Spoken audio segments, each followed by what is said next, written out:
Boa tarde, Folha Educativa na TV com você.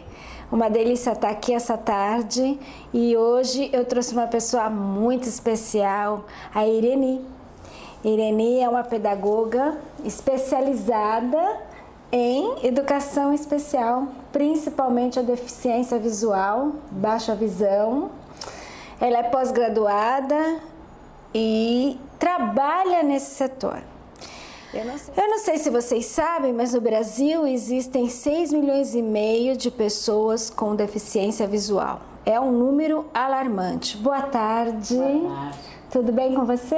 Tudo bem. Obrigada por ter vindo. Conheço o seu trabalho e eu gostaria que você falasse, né? Como você sente isso, a deficiência visual na sua pessoa, falasse de você, o que é esse caminho, o que é a integração da pessoa com deficiência visual e o que a escola propõe na questão da inclusão dentro desse tema. Bom, em primeiro lugar, agradeço a oportunidade de estar aqui com a Folha Educativa e eu acho que é por aí, né? Nós temos que buscar esses canais para a gente estar informando. É um tema grande de discussão, o tema da pessoa com deficiência, né? E nós falamos muito em inclusão. Na minha época, eu conheço deficiência visual desde que eu nasci. Eu nasci deficiente visual, nasci com uma baixa visão severa, era clinicamente considerada cegueira e pedagogicamente uma baixa visão severa. E na minha época a gente falava assim integração, que era o quê? Eu estudava para vocês terem uma ideia, eu estudei em uma sala especial, muitos anos para ir para uma sala, uma classe comum, foi no 5º ano naquela época. Não tinha, né? Não tinha essa preocupação que hoje tem. Hoje nós temos profissional de apoio, nós temos um outro recurso, a máquina Braille está mais acessível, nós temos impressoras em Braille, nós temos as pessoas preocupando mais com o fator da inclusão da criança com deficiência visual.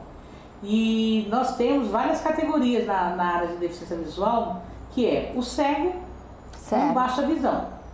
Dentro da cegueira, nós temos a cegueira total e a cegueira parcial. Então a pessoa pode enxergar vulto, mas não tem a leitura, não tem a visão para leitura, para escrita. Mas ele clinicamente ele é cego, pode usar uma bengala, tem toda a reabilitação dele voltada com um padrão de orientação de mobilidade, a escrita Braille. Alguns são alfabetização do sistema Braille, o outro que adquire a deficiência é só o aprendizado do sistema. Então, o pacote da preparação para deixar uma pessoa com deficiência visual preparada para o mundo escolar e para a vida social, ele é bem específico. Muito então, específico. Hoje, né? eu vou entrar só no enfoque mais rápido da educação. Então, a educação hoje, o aluno, a gente fala assim, o aluno de inclusão. A gente tem que mudar essa linguagem. Não é o aluno de inclusão na 3ª série, é o aluno com deficiência na 3ª série. Certo. Se você estudar de verdade a palavra inclusão, a inclusão é uma ação. Sim. É um processo. Então ele não é um processo, ele é uma pessoa. Ele no setor. Isso. E a invisibilidade da pessoa com deficiência, ela ainda é muito forte. São 40 anos lutando, a gente fala sobre a Declaração de Salamanca, eu falo assim que é a Declaração do Chimanca. Porque o professor, hoje não existe mais a possibilidade de uma pessoa chegar e falar assim, eu não tenho capacidade de atender fulano de tal. Porque ele é assim assado, não tem hoje a gente não existe isso, o meio né? que a gente tem hoje de informação e de preparação, é enorme. O Ministério com vários cursos, as secretarias com mais que tenham as suas deficiências assim por fatores de formação, mas estão todas elas preparando o pessoal para isso. Então hoje você entra no Pai Google, você coloca, eu quero falar estratégia de atendimento à pessoa com paralisia cerebral e deficiência visual. Você tem. Tá tudo lá. Hoje as pessoas fazem os estudos de tese, os estudos científicos e colocam todos na biblioteca da Mackenzie, na USP. Se você entrar na Mackenzie, você vai encontrar TCC, material do pessoal que estudou e que passou por avaliação, muito bons. Então, na minha época, quando eu fui estudar, as escolas falavam, a gente não pode, não tem como ela ficar nessa escola. Minha mãe... Para você ter uma ideia, eu comecei tarde meus estudos. Porque não tinha especialistas, né? Eles falavam assim, não dá para matricular e não matriculava. Hoje não, hoje é uma lei. Graças a Deus. Tem direito que está ali Nós temos esse direito adquirido desde 98, desde 1998, 88, e está lá bem claro. Da Constituição. Da Constituição. E as pessoas ficam achando ainda brecha, assim, que não é nada, não tem brecha na lei. A gente começa a ver, né, nos vídeos, Irene, que nos anos de 70 as pessoas deficientes, tanto visuais como auditivas e algumas outras tipos de deficiências, saíram às ruas, né, para lutar, para mostrar que elas participavam da sociedade. E de lá para cá nós tivemos a Constituição de 88, depois veio a LDB, um monte de lei, decreto. Eu costumo dizer que a gente ainda está caminhando, chegamos nessa bendita educação inclusiva, que aí os termos vão mudando, né, Irene? Mas eles vão fazendo com que as pessoas olhem essas pessoas com bons olhos. São pessoas que podem fazer tudo, só que elas precisam de uma boa educação. É assim, querido. Nós nunca vamos chegar num padrão de igualdade, não existe isso. E se a gente mexer em todas as caixinhas, todo mundo tem uma deficiência. Sem dúvida. Tem gente que tem deficiência para cozinhar, tem gente que tem deficiência para fazer uma escrita de um texto, todo mundo tem deficiência. Só que as pessoas veem a inclusão só da pessoa com deficiência, e não é nada disso. É a inclusão para todos. Quando a gente fala para todos, tem que dizer, se você pegar numa unidade escolar uma criança que está dentro da sala de aula, que não tem material, que a mãe não compra material, que não tem uniforme escolar, que não tem um padrão que consiga estar dentro da sala com igualdade de todo mundo, ele é excluído. Sem dúvida. Aí você vai fazer todo um programa para que ele consiga ser inserido ali naquele grupo. Vai buscar material, algum recurso para ele ficar no parâmetro de igualdade, mas mesmo com as suas essências, cada um tem a sua essência. O que muda com a pessoa com deficiência é que ela precisa de algumas adaptações. Então ela precisa de acessibilidade. O mundo não está acessível. Precisa Nós não temos melhorar. acessibilidade dentro da sala de aula. Às vezes, quando eu digo assim, escolas que não são construídas, elas têm que ter uma sala muito grande, uma sala onde comporte 45 alunos, mais um aluno com deficiência. Essa sala tem que ter acessibilidade. Essa lousa... Para o cadeirante, né? As pessoas com cadeira de roda, elas têm que entrar pela porta da frente e sair pela porta da frente. Pois é. Mas não dá pra gente fazer todas as escolas técnicas. Não vamos fazer, faça com o elevador. Programem, faça seus programas de ações. Nós temos projetos para a União, já tem que ter 10 anos de estudo. Para quê? Para deixar preparadas essas escolas, porque os alunos estão aí. Agora nós estamos adquirindo a deficiência por fatores ambientais. Nossa, nem me fale. Eu tenho um dado aqui muito importante. Nós temos 582 mil pessoas cegas no Brasil e 6 milhões com baixa visão. Sendo, Irene, eu tenho aqui um fato, você vai me ajudar com isso, que algumas pessoas que ficam cegas, na questão do glaucoma, por exemplo, 80% dos casos, se a pessoa fosse procurar oftalmo, se tivesse essa visão de estar procurando oftalmo, os casos seriam resolvidos. É assim, as pessoas, o ser humano, ele não é preventivo. Pois é. Se ele fosse no oftalmologista 2 vezes ao ano, aí usa óculos, família, ninguém usa óculos, não tem problema na minha casa com deficiência visual. Por que eu vou... Você tem que ir, porque a glaucoma, hoje tem a glaucoma do ângulo aberto e ângulo fechado. E a glaucoma, tem um tipo da glaucoma, eu não sou médica, então não posso entrar muito profundamente, mas assim, a gente já se formando, a gente vai ouvindo eles falarem.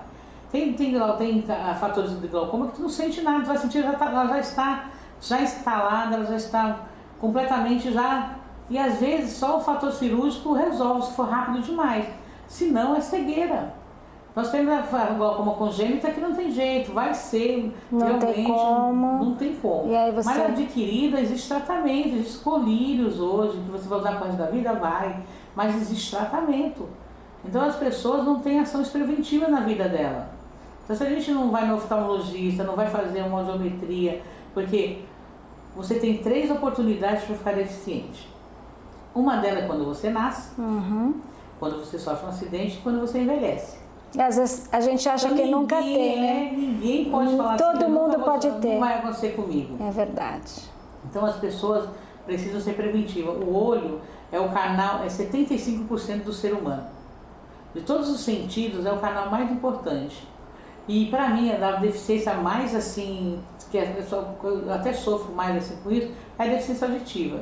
Porque o deficiente visual, gente, se você for uma pessoa formadora, clara, e ter diálogo mesmo, ter comunicação, ele vai entender. Quando está você na sua frente, à sua direita, tem um copo. Dá 2 passinhos, tem uma prateleira. Se você orientar de forma correta e enxergar o deficiente, porque as pessoas, na maioria das vezes, enxergam a bengala, mas não enxergam o deficiente.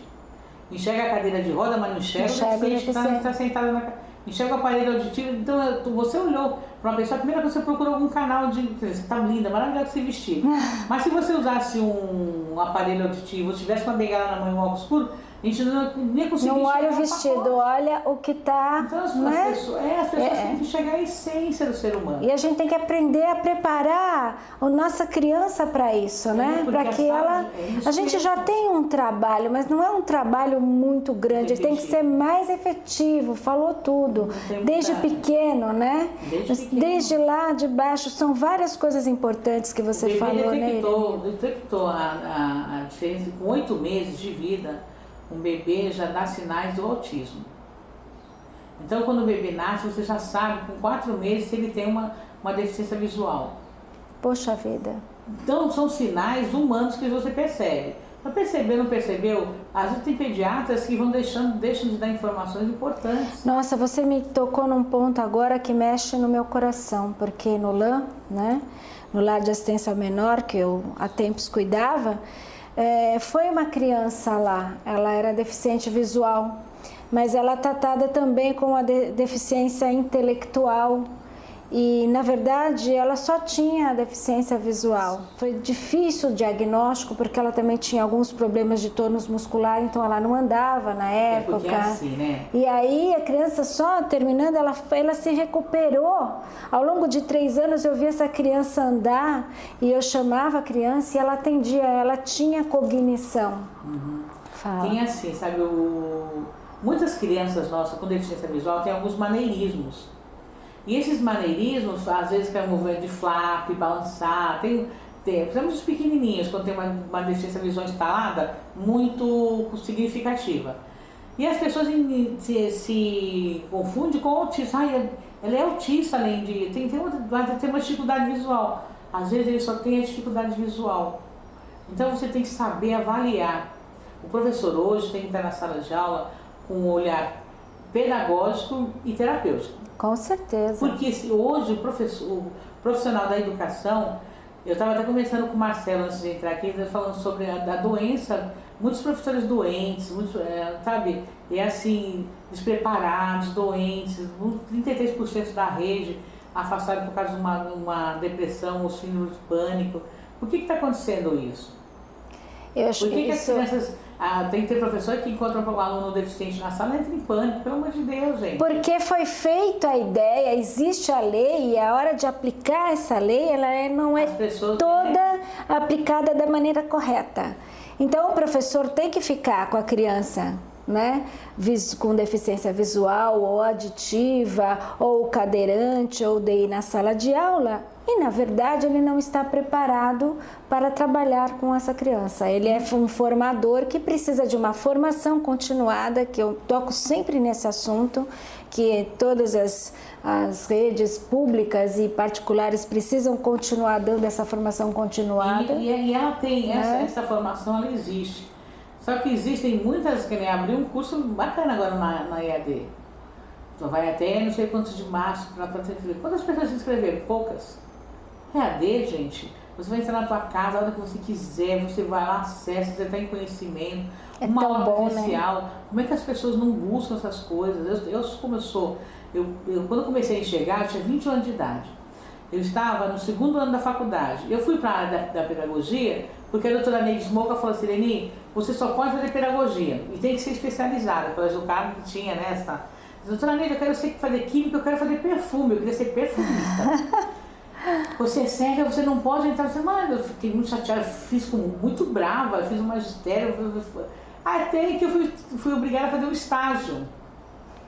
E eu morei 14 anos lá das moças cegas. Olha. E você morando dentro de uma instituição e fazendo a faculdade na área, você estando dentro da deficiência, você não vê a dimensão do que é essa formação. Entendi. Então, uma história, uma oportunidade, a gente conta toda essa outra história.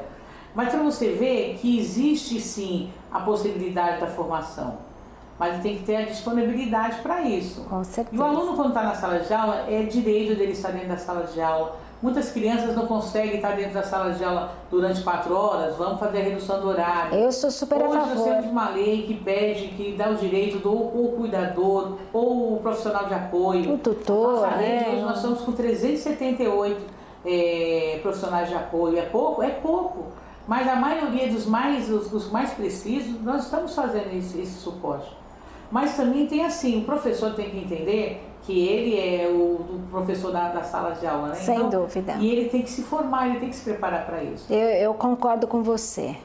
Então, nós vamos ficando por aqui, o assunto é muito extenso.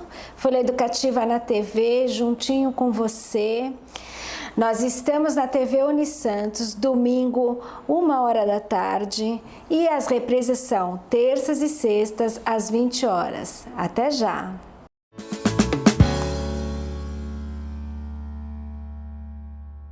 Olá, Folha Educativa na TV voltando só para você.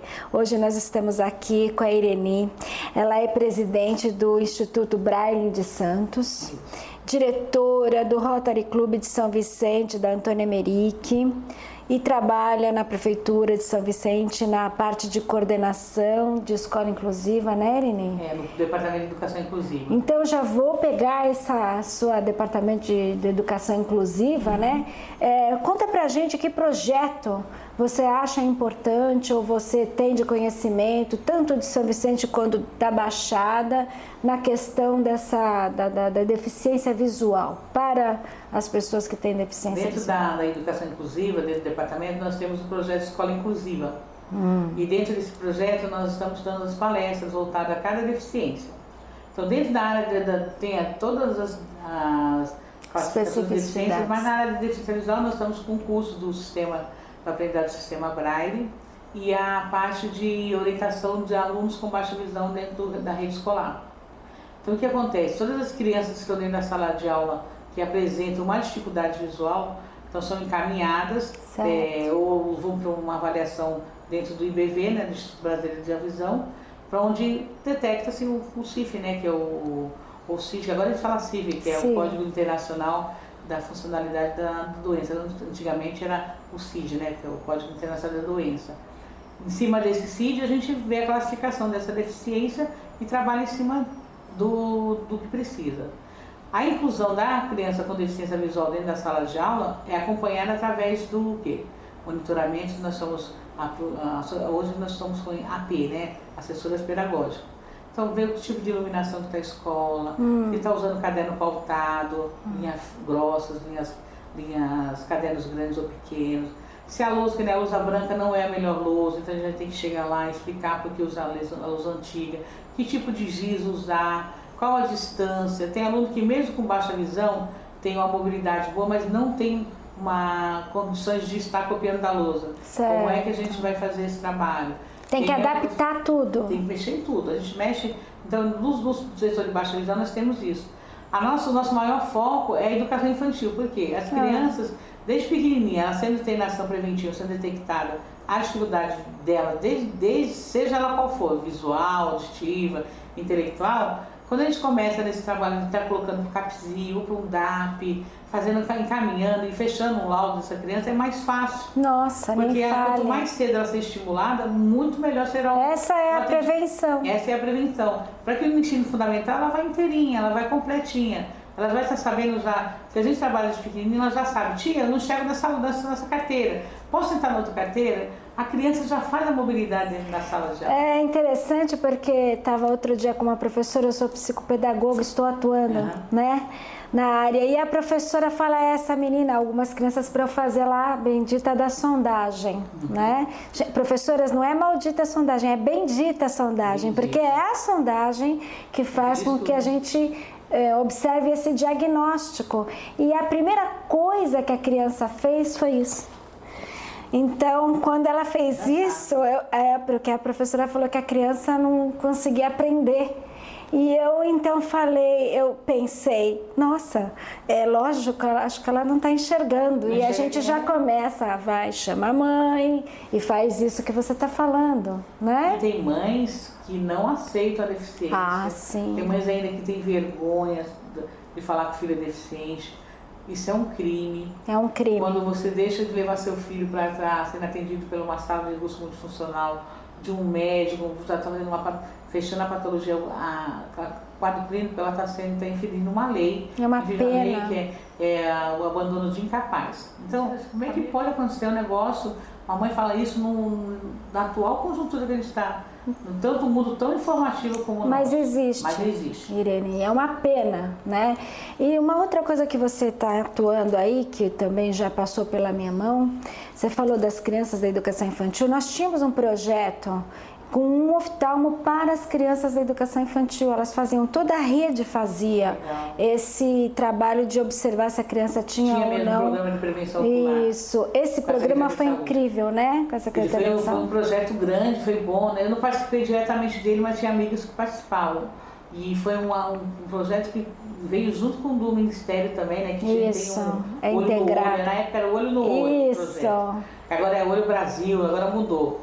Mas era onde a gente fazia toda a prevenção através da escala de Snelling. Tem que voltar, né, Irene? Com certeza. Eu acho que nós estamos já com essa proposta de estar junto com as organizações não governamentais, tem Rotary, tem o banco de óculos, tem outros que tem o banco de cadeira de rodas. Mas o banco de óculos é um dos projetos de Rotary que nos auxilia. E está sendo pouco, porque o que está tendo de criança com índice grande, já nascendo com 3, 4 meses usando óculos. Nossa. Eu conheci uma criancinha com 8 meses com óculos fundo de garrafa mesmo, mas para puxar o cérebro, porque quem chega ao cérebro. Lógico. Eu me formei em neuropsicopedagogia agora, sou aluna do Luiz Vicente, e o Luiz Vicente fala que quanto mais cedo nós aprendermos a avaliar, enxergar a criança como um todo, nós vamos ter condições de colocar ele na classificação ou inserir ele no tratamento certo.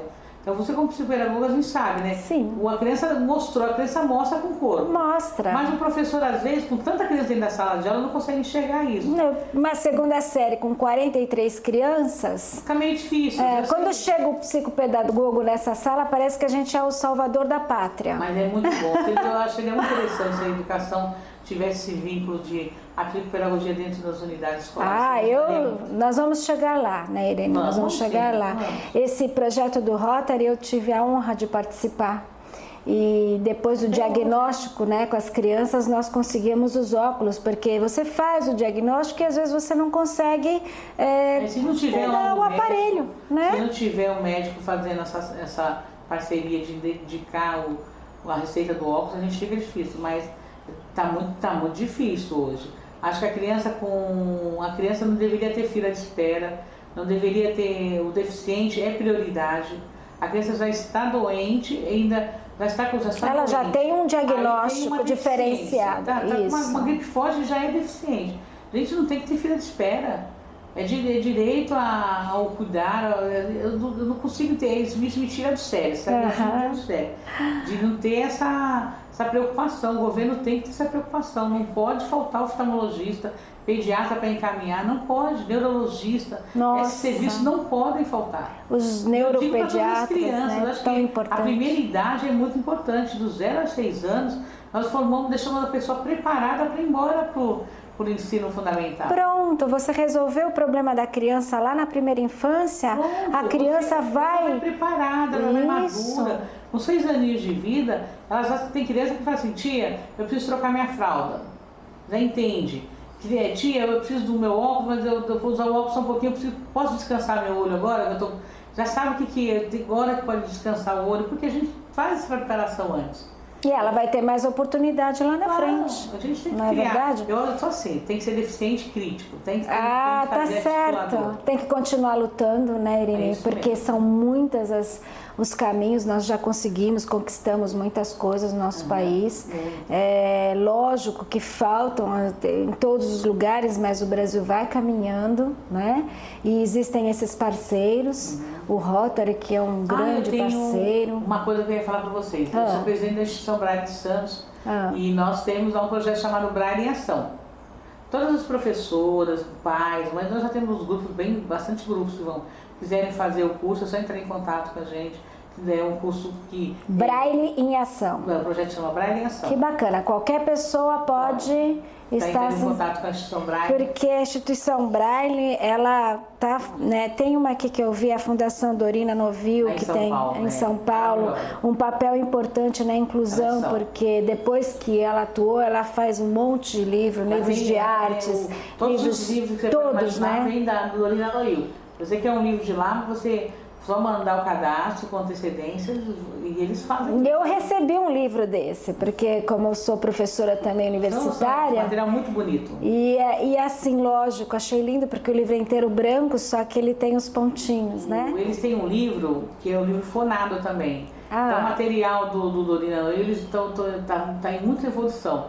Então tem o Braille com o do infantil, que vem todo ilustrado, vem desenho em alto relevo. Nossa. Tem o Braille escrito e tem as letras ampliadas também. Então o material está ficando muito legal, tá vindo material todo tátil, está falando dos bichinhos, tem os bichinhos, muito interessante. E eles vêm para as unidades escolares? Como se você pedir, isso? Sim. Tá. Pra você ter uma ideia, o Benjamin Constant também manda material sensorial todinho se você pedir. Olha que bacana. O material vem em 2 caixas com muitas coisas dentro. Então hoje é só uma questão de estarmos adaptando as escolas para receber essas crianças, dando uma continuidade maior para os professores, né? Uma formação, muita conversa. Nós temos os tutores, não é verdade? Nós temos os apoiadores. Então a gente tem aí uma gama de coisas para que essa pessoa se forme e se integre na sociedade, que é o que a gente quer. A pessoa só está sozinha, né? Querendo se comunicar. E também esse trabalho com as crianças, pessoas que são consideradas normais, mas não são, porque todas, como você disse, têm uma deficiência. Mas elas podem estar olhando com esses olhos, né? Começar lá na primeira infância, né, Irene?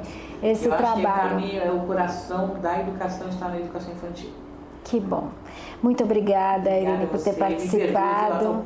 Não, são muitas as informações. Nós não falamos aqui, nós nos focamos na deficiência visual, mas a deficiência auditiva, que também a Irene parece que não, ela sabe ler lábios. Se eu virar para vocês, ela ainda entende o que estou falando, mas ela também é deficiente auditiva, que é um outro assunto que a gente vai falar, né? Então, a Folha Educativa na TV fica aqui hoje com você, sempre com esse gostinho de quero mais, com pessoas super importantes, que são confiantes, que são pessoas que trabalham e lutam para que a nossa educação melhore. E nós voltamos com assuntos muito melhores para vocês, importantes, que façam vocês pensarem, serem críticos. Nós temos um site, né? E ele está quase pronto para vocês, e o jornal online, não esqueçam, Folha Educativa na TV, pertinho de você.